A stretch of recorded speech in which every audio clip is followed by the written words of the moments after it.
Gold smuggling ಕೇಸ್ನಲ್ಲಿ ತನಿಖಾ ಸಂಸ್ಥೆಗಳ ತನಿಖೆ ಚುರುಕುಗೊಂಡಿದೆ. ಒಬ್ಬೊಬ್ಬರನ್ನೇ ಕರೆದು ವಿಚಾರಣೆ ಮಾಡ್ತಾ ಇದ್ದಾರೆ. ಗೋಲ್ಡ್ ಸ್ಮಗ್ಲಿಂಗ್ ಕೇಸ್ನಲ್ಲಿ ಈಗ ರನ್ಯಾ ರಾವ್ ತಂದೆ ಡಿಜಿಪಿ ರಾಮಚಂದ್ರ ರಾವ್ಗೆ ಗ್ರಿಲ್ ಆಗಿದೆ. ನಿನ್ನೆ ರನ್ಯಾ ತಂದೆ ಡಿಜಿಪಿ ರಾಮಚಂದ್ರ ರಾವ್ ಅವರನ್ನ ವಿಚಾರಣೆಗೆ ಒಳಪಡಿಸಲಾಯಿತು. 3 ಗಂಟೆಗೂ ಹೆಚ್ಚು ಕಾಲ ಗ್ರಿಲ್ ಮಾಡಿದ್ರು ಅಧಿಕಾರಿಗಳು. ಡಿಜಿಪಿ ಹೇಳಿಕೆಯನ್ನ ಗೌರವ್ ಗುಪ್ತಾ ಟೀಮ್ ದಾಖಲಿಸಿದೆ. ನಾಳೆ ಸರ್ಕಾರಕ್ಕೆ ಸಮಿತಿಯಿಂದ ವರದಿ ಕೂಡ ಸಲ್ಲಿಕೆಯಾಗೋ ಸಾಧ್ಯತೆ ಇದೆ. ಸರ್ಕಾರ ನೇಮಿಸಿದಂತಹ ತಂಡ ತನಿಖೆಯನ್ನ ಮಾಡ್ತಾ ಇದೆ. 1 ವಾರದ ಒಳಗಾಗಿ ತನಿಖಾ ವರದಿಯನ್ನ ಕೊಡಬೇಕು ಅಂತ ಸೂಚನೆ ಕೂಡ ಇದೆ. ಹಾಗಾಗಿ ರಾಮಚಂದ್ರ ರಾವ್ ಅವರ ವಿಚಾರಣೆ ಕೂಡ ನಡೆಯಿತು. ನಿನ್ನೆ ನಡೆದಂತಹ ವಿಚಾರಣೆ ರನ್ಯಾಗೆ ನೆರವಾದಂತಹ ಆರೋಪದ ಹಿನ್ನೆಲೆಯಲ್ಲಿ ಡಿಜಿಪಿ ಅವರ ವಿಚಾರಣೆಯನ್ನ ಮಾಡಲಾಯಿತು. ಸಮಗ್ರ ಮಾಹಿತಿಯನ್ನ ಕಲೆ ಹಾಕಿದ್ದಾರೆ ಅಧಿಕಾರಿಗಳು. ರಾಮಚಂದ್ರ ರಾವ್ಗೆ ತನಿಖಾ ಸಮಿತಿಯಿಂದ ಸಾಕಷ್ಟು ಪ್ರಶ್ನೆಗಳನ್ನ ಕೇಳಲಾಗಿದೆ. ಮಗಳಿಗಾಗಿ ನೀವು ಪ್ರೋಟೋಕಾಲ್ ಅನ್ನ ದುರ್ಬಳಕೆ ಮಾಡ್ಕೊಂಡಿದ್ದೀರಾ ಅಂತ ಪ್ರಶ್ನೆ ಮಾಡಿದ್ದಾರೆ. ರನ್ಯಾ ರಾವ್ ಜೊತೆಗೆ ತಮ್ಮ ಸಂಬಂಧ ಹೇಗಿದೆ ಇವೆಲ್ಲವೂ ಸಹ ತನಿಖಾ ತಂಡ ಪ್ರಶ್ನೆ ಮಾಡಿರೋದು.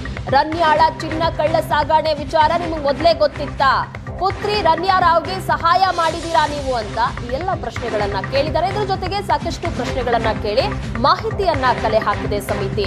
ನಿನ್ನೆ ಸಂಜೆ 5 ಗಂಟೆಗೆ ವಿಚಾರಣೆಗೆ ರಾಮಚಂದ್ರ ರಾವ್ ಅವರು ಬಂದಿದ್ರು. ಸತತ 3 ಗಂಟೆಗೂ ಹೆಚ್ಚು ಕಾಲ ರಾಮಚಂದ್ರ ರಾವ್ ಅವರಿಗೆ ಪ್ರಶ್ನೆಗಳನ್ನ ಕೇಳಲಾಗಿದೆ. ಅದರಿಂದ ಮಾಹಿತಿಯನ್ನ ಪಡೆದುಕೊಂಡಿದ್ದಾರೆ. ರನ್ಯಾ ರಾವ್ ಜೊತೆಗಿನ ನಿಮ್ಮ ಸಂಬಂಧ ಹೇಗಿದೆ, ಮಗಳಿಗಾಗಿ ನೀವೇನಾದ್ರೂ ಪ್ರೋಟೋಕಾಲ್ ಅನ್ನ ದುರ್ಬಳಕೆ ಮಾಡ್ಕೊಂಡಿದ್ದೀರಾ ಅನ್ನುವಂತಹ ಪ್ರಶ್ನೆ. ಯಾಕಂದ್ರೆ ಇದೇ ಪ್ರಮುಖವಾಗಿರುವಂತಹ ಪ್ರಶ್ನೆ. ಹಾಗಾಗಿದೆ ಎಲ್ಲ ಪ್ರಶ್ನೆಗಳನ್ನ ಸಹ ಕೇಳಿದ್ದಾರೆ. ಈ ಬಗ್ಗೆ ಮಾಹಿತಿಯನ್ನ ಕೊಡ್ತಾ ಹೋಗ್ತಾರೆ ನಮ್ಮ ಪ್ರತಿನಿಧಿ ಹರೀಶ್. ಇದೀಗ ನಮ್ಮ ಜೊತೆ ನೇರ ಸಂಪರ್ಕದಲ್ಲಿದ್ದಾರೆ. ಹರೀಶ್, ಗೋಲ್ಡ್ ಸ್ಮಗ್ಲಿಂಗ್ ಕೇಸ್ನ ತನಿಖೆ ಚುರುಕುಗೊಂಡಿರುವಂಥದ್ದು. ಈಗ ಸರ್ಕಾರದಿಂದ ನೇಮಕ ಆದಂತಹ ಸಮಿತಿ ಕೂಡ ತನಿಖೆಯನ್ನ ಮಾಡ್ತಾ ಇದೆ. 1 ವಾರದ ಒಳಗಾಗಿ ಅವ್ರು ರಿಪೋರ್ಟ್ ಕೂಡ ಕೊಡಬೇಕು. ಸೊ ನಿನ್ನೆ ರಾಮಚಂದ್ರ ರಾವ್ ಅವರ ವಿಚಾರಣೆ ನಡೀತು. ಸೊ ಈ ಸಂದರ್ಭದಲ್ಲಿ ಏನೇನು ಪ್ರಶ್ನೆಗಳನ್ನ ಕೇಳಲಾಯಿತು, ಅವರಿಂದ ಬಂದಂತಹ ಉತ್ತರ, ಏನು ಅಪ್ಡೇಟ್ ಸಿಗ್ತಾ ಇದೆ?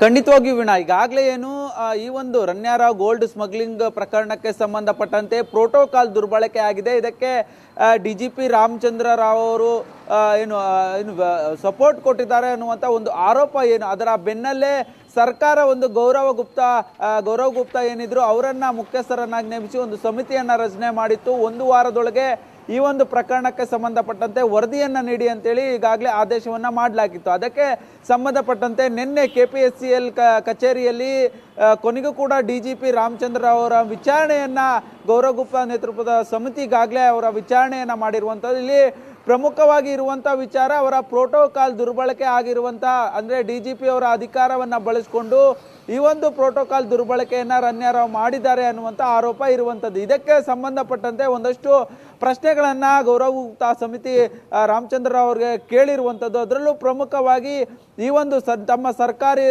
ವಾಹನವನ್ನಾಗಲಿ, ಜೊತೆಗೆ ತಮಗಿರುವಂಥ ಒಂದು ಪ್ರೋಟೋಕಾಲ್ ಆಗಿರ್ಬೋದು, ಜೊತೆಗೆ ರನ್ಯಾ ರಾವ್ ಜೊತೆಗೆ ತಮಗಿರುವಂಥ ಸಂಬಂಧ, ಜೊತೆಗೆ ಈಗ ಆ ರಿಲೇಶನ್ಶಿಪ್ ಹೇಗಿದೆ, ಈ ಎಲ್ಲದರ ಕುರಿತು ಕೂಡ ಈಗಾಗಲೇ ಗೌರವ್ ಗುಪ್ತಾ ಸಮಿತಿ ಒಂದಷ್ಟು ಪ್ರಶ್ನೆಗಳನ್ನ ರಾಮಚಂದ್ರ ರಾವ್ಗೆ ಕೇಳಿರುವಂಥದ್ದು. ಆದರೆ ಈ ಎಲ್ಲ ಪ್ರಶ್ನೆಗಳಿಗೂ ಕೂಡ ರಾಮಚಂದ್ರ ರಾವ್ ಸರಿಯಾಗಿ ಸ್ಪಂದನೆ ಕೊಟ್ಟಿಲ್ಲ. ಎಲ್ಲದಕ್ಕೂ ಇಲ್ಲ ಅನ್ನುವಂಥ ಉತ್ತರಗಳೇ ಸಿಕ್ಕಿದೆ ಅನ್ನುವಂಥದ್ದು. ಈಗಾಗಲೇ ಏನು ಗೌರವ್ ಗುಪ್ತಾ ಸಮಿತಿ ಏನೊಂದಷ್ಟು ಪ್ರಶ್ನೆಗಳನ್ನ ಕೇಳಿತ್ತು, ಆ ಎಲ್ಲ ಪ್ರಶ್ನೆಗಳಿಗೂ ದಾಖಲಾತಿಗಳನ್ನ ಜೊತೆಗೆ ಆಧಾರಗಳನ್ನ ಇಟ್ಕೊಂಡೇ ಅವರ ಮುಂದೆ ಪ್ರಶ್ನೆಗಳನ್ನ ಕೇಳಿರ್ತಾರೆ. ಆದರೆ ಈ ಯಾವುದೇ ಪ್ರಶ್ನೆಗಳಿಗೂ ಸರಿಯಾಗಿ ರಾಮಚಂದ್ರ ರಾವ್ ಉತ್ತರ ಕೊಟ್ಟಿಲ್ಲ. ಎಲ್ಲದಕ್ಕೂ ನಾನು ರನ್ಯಾ ರಾವ್ಗೂ ನನಗೂ ಇತ್ತೀಚೆಗಷ್ಟೇ ಕಾಂಟ್ಯಾಕ್ಟ್, ಅಷ್ಟಕ್ಕಷ್ಟೇ ಯಾವುದೇ ರೀತಿಯಾದಂಥ ಏನು ಪ್ರೋಟೋಕಾಲ್ ದುರ್ಬಳಕೆ ಆಗಿಲ್ಲ ಅನ್ನುವಂಥ ವಿಚಾರವನ್ನು ಮಾತ್ರ ಪ್ರಸ್ತಾಪ ಮಾಡಿರುವಂಥದ್ದು. ಹಾಗಾದರೆ ಪ್ರೋಟೋಕಾಲ್ ರನ್ಯಾ ರಾವ್ ಯಾವ ರೀತಿಯಾಗಿ ಪ್ರೋಟೋಕಾಲ್ ದುರ್ಬಳಕೆ ಆಗಿದೆ, ಇದರ ಕುರಿತು ಮತ್ತಷ್ಟು ತನಿಖೆ ಮಾಡಬೇಕು ಅನ್ನುವಂಥ ನಿಟ್ಟಿನಲ್ಲಿ ಗೌರವ್ ಗುಪ್ತಾ ಸಮಿತಿ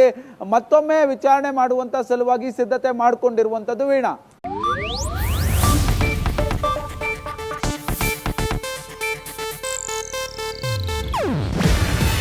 ಇದು ಏಷ್ಯಾನೆಟ್ ನ್ಯೂಸ್ ನೆಟ್ವರ್ಕ್ ಪ್ರಸ್ತುತಿ. ನೀವು ನೋಡ್ತಿದ್ದೀರಾ ಏಷ್ಯಾನೆಟ್ ಸುವರ್ಣ ನ್ಯೂಸ್.